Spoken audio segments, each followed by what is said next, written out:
Soren Legaspi dinala ang mga anak sa ibang bansa matapos makipaghiwalay kay Carmina Villaruel.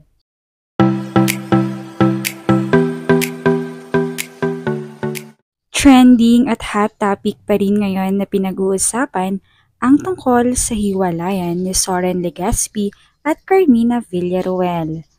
Matapos nga ang nakakagulat na pag-amin ng kampo ni Carmina at Rostom Padilla tungkol sa anak nila na ngayon lamang nila isinapubliko, ay nagdulot ito ng hindi na mabilang na reaksyon mula sa mga netizens.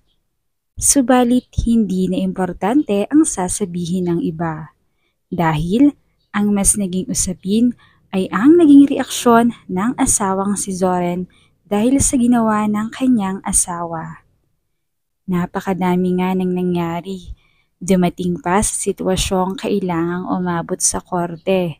Nagkaroon ng gulo at pagbubugbugan sa pagitan ni Zoren, Rostom at kapatid nitong si Robin Padilla.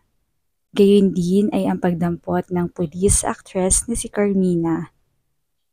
At dahil nga tuluyan ang nagalit si Soren kay Carmina dahil sa mga ginawa nito, ay ayaw na nitong makasama pa nila ng kanyang mga anak na si Mavi at Cassie ang kanilang ina.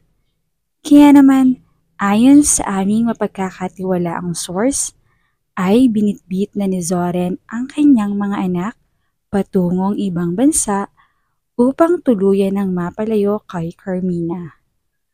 Ayon daw kay Zoren, masakit na mapawalay sa kanilang ilaw ng tahanan. Subalit alam daw niya na mauunawaan siya ng tao at lalo't higit nauunawaan siya ng kanyang mga anak. Kaya naman kahit na mahirap ang desisyon na pag-alis ay ito ang pinili niya. Aminado raw itong nasaktan sa naging reaksyon ng kanyang mga anak noong una dahil sa paglayo.